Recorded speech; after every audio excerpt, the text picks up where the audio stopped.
Good morning, everybody, and thank you for your interest and thank you for coming today. So today, I end my official visit to Sri Lanka, which began on 3rd September. I would like to start by thanking the government of Sri Lanka for its full cooperation before and during the visit. I also wish to thank the UN country team for the support to the mission. The visit had 4 related objectives: to examine the effects of public debt, structural adjustment, fiscal consolidation, and other economic reforms policies on the realization of human rights. B, to assess the efforts made by the government to curb illicit financial flows. C, to analyze the effects of international development assistance and lending to Sri Lanka from a human rights standpoint.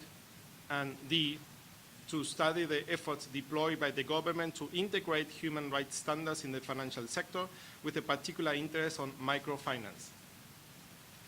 The strategy chosen by the government, as recommended by the IMF, was to stabilize the economy by strengthening the fiscal and external sectors.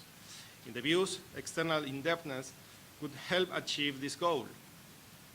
The strategy also included financing mega infrastructure projects that, jointly with stabilization of the economy, would create the enabling environment to promote sustainable growth. This explains why Sri Lanka's public debt increased significantly over the last years.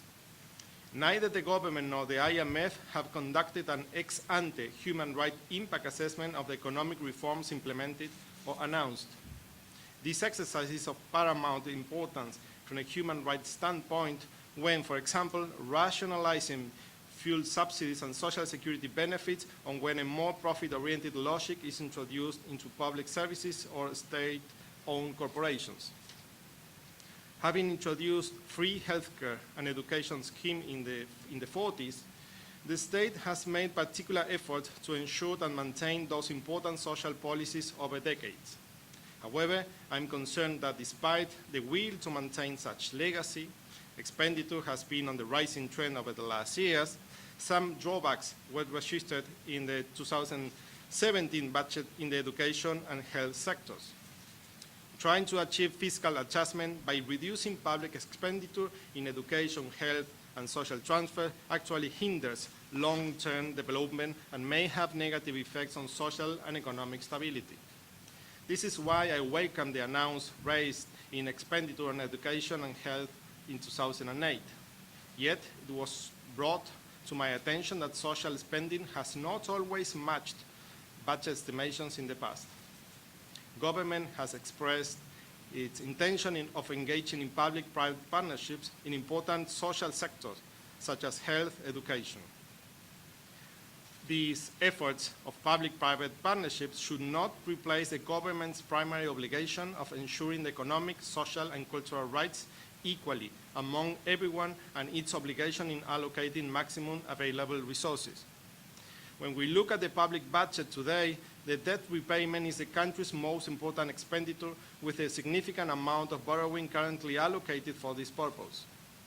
With Sri Lanka graduating to middle income status in 2012, a shift in the share of non-concessional foreign debt was observed and went from 7% in 2006 to 50% in 2012, those loans having an important impact on debt servicing, given the higher interest and shorter debt maturity. Debt vulnerabilities of the country need to be managed with extreme care. Social spending should not be cut in order to repay increasing debt if less harmful policy options are available. There are at least 3 complementary options that deserve to be considered. First, boosting domestic demand through various channels, including progressive tax reforms, expanding social benefits, and increasing of minimum wages, among other measures. The resulting improvement in GDP growth will increase fiscal revenues. Second, opening the discussion on whether the military budget reflects the fundamental changes the country has undergone in the last years, in particular in the fields of peace and economic development. And third, renegotiating the debt with creditors in order to expand the fiscal space to boost the domestic demand and generate revenues to ensure that nobody is left behind. fiscal, monetary, economic, and social policies need to be fully consistent. In the realm of preventing and combating corruption, I commend the government and the parliament for having established in May this year special courts to handle cases specifically related to bribery and corruption. It is equally important to ensure that the members are appointed on a meritocratic basis, enjoy stability, and are independent during the entire tenure, and that the courts are financially autonomous and not subject to political pressure or interference. Based on the principle, know your client, being national or international, banks in Sri Lanka have the duty to report suspicious transactions to the pertinent authorities. However, because tax evasion is not considered the predicate offense in the country, therefore it cannot be the basis for money laundering, banks have no duty to report suspicious transactions that could involve tax evasion of their clients. I urge the government to close this legal gap and request help from the banks to improve tax collection. After the end of war in 2009, large-scale infrastructure projects have flourished over the country. As of today, World Bank, Asian Development Bank, Japan, Korea, India, and China project loans alone account for a total 19.3 billion US dollars, or 48% of the total loans taken by the state. However, the Sri Lankan legal framework does not establish the obligation to conduct a comprehensive and ex-ante human rights impact assessment of infrastructure projects. I advise the government to close this gap by passing a robust legislation on this matter based on existing international human rights standards. Enhancing transparency, consultation, and participation of potentially affected people is essential. These procedural aspects of the process should also be established and duly regulated by law. All international lenders and donors I met in Colombo expressed concerns for the environmental and human rights implications of the projects they finance. However, none of them have in place a human rights impact assessment framework. Some mention social and gender impact evaluations conducted before taking the final decisions on the project, but the legal standards against which the projects are assessed were not clear, and the result of these evaluations are not publicly available.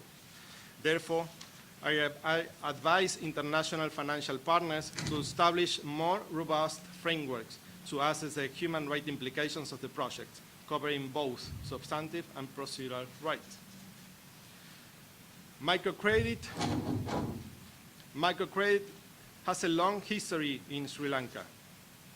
The system has actually helped lift many people out of poverty.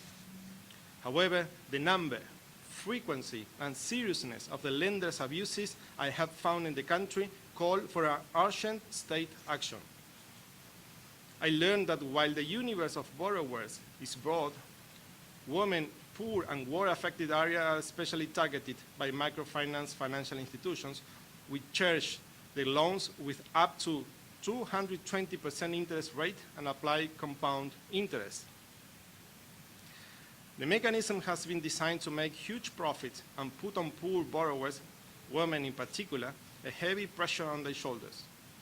Some women get these loans to build a business, but many of them do not succeed in the projects, which is unsurprising in the context of the absence of an enabling environment for micro and small enterprises, such as extremely high interest, coupled with very modest economic growth. Other women get these loans to cover basic consumption needs for them and their families. Some others borrow to roll over other loans. It is common to see women owing 3 or 4 loans to different lenders at the same time.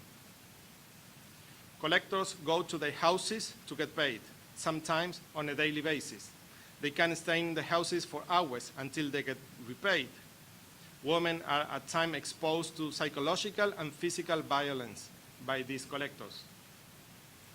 It was brought to my attention that in some cases, women were pressured by collectors to exchange sexual favors for installment. I have learned of cases of borrowers who tried to sell their kidneys to repay the loans. Some leave their villages, suffer domestic violence as a punishment for the contract breach, or have to work much harder and more hours to earn sufficient money to repay the debts. Suicides committed by borrowers have been associated to this abusive microcredit dynamic.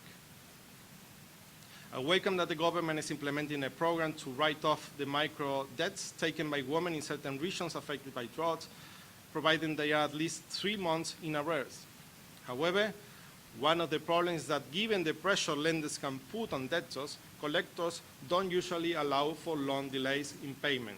So a number of women, including the most vulnerable, may not find relief through this program.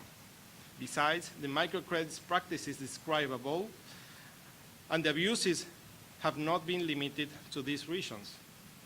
I urge the government to establish an interest rate cap for all financial institutions and individual lenders operating in the microcredit business, and also to pass and effectively implement a robust and strict regulation, including guidelines on how microcredit lenders have to assess the credit risk of their loans and regulate and restrict the action they can take to collect the loans in line with international human rights standards. Law should establish that usurious microcredits are void or voidable and provide victims the right to request the return of the money as compensation.